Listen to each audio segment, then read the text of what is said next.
தமிழில் பாரதி ராஜா இயக்கத்தில் பொம்மலாட்டம், ரஜினியின் கோச்சடையான், மணிரத்னம் இயக்கத்தில் காற்று வெளியிடை உள்ளிட்ட படங்களில் நடித்து புகழ் பெற்றவர் கன்னட நடிகை ருக்மணி.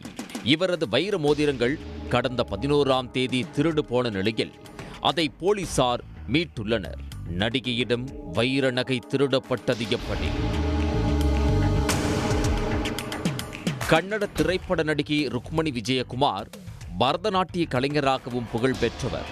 தமிழில் பொம்மலாட்டம், கோச்சடையான், காற்று வெளியிடை உள்ளிட்ட படங்களில் நடித்துள்ளார். கன்னடத்தில் பல்வேறு படங்களிலும் நடித்துள்ளார். பெங்களூருவில் வசித்து வரும் இவர் அங்குள்ள கப்பன் பூங்காவில் தினமும் நடைபயிற்சி செய்வதை வழக்கமாக கொண்டுள்ளார். அதன்படி கடந்த 11ஆம் தேதி காலை காரில் வந்த ருக்மணி சின்னசாமி விளையாட்டு அரங்கத்தின் கேட் எண் 18இல் காரை நிறுத்தியுள்ளார்.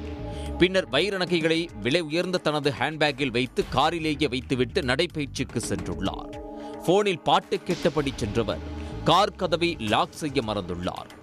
நடைபயிற்சியை முடித்து திரும்பி வந்து பார்த்தபோது காரிலிருந்த ஹேண்ட்பேக்கும் அதிலிருந்த வைர மோதிரங்களும் திருடு போனது தெரிய வந்துள்ளது. அதிர்ச்சியடைந்தவர் உடனடியாக கப்பன் பூங்கா காவல் நிலையத்தில் புகார் அளித்தார். சம்பவ இடத்தை சுற்றி பொருத்தி இருந்த கண்காணிப்பு கேமராக்களில் பதிவான காட்சிகளை போலீசார் ஆய்வு செய்தனர். அதை வைத்து காரிலிருந்து பொருட்களை திருடிய நபரை அடையாளம் கண்டனர். 30 வயது முகமது என்ற வாடகை கார் ஓட்டுநர் நடிகை ருக்மணியின் காரிலிருந்து கைப்பையை திருடுவதை கண்டுபிடித்து அவரை கைது செய்தனர். அவரிடம் விசாரித்தபோது நடிகை ருக்மணி காரை லாக் செய்யாமல் சென்றதை கவனித்தவர் அவர் சென்ற பிறகு காரை திறந்து அதிலிருந்த கைப்பையை திருடியதாக ஒப்புக்கொண்டார்.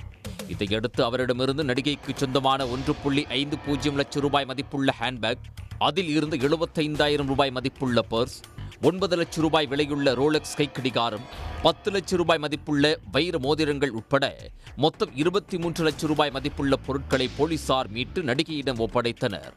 பொது இடங்களில் கார்களை நிறுத்தும் போது முறையாக லாக் செய்துவிட்டு செல்வதையும், விலை உயர்ந்த பொருட்களை கையோடு எடுத்துச் செல்வதையும் பொதுமக்கள் உறுதி செய்ய வேண்டும் என போலீசார் கேட்டுக் கொண்டுள்ளனர். உடனுக்குடன் செய்திகளை தெரிந்து கொள்ள சன் நியூஸ் பெல் ஐகானை கிளிக் பண்ணுங்க.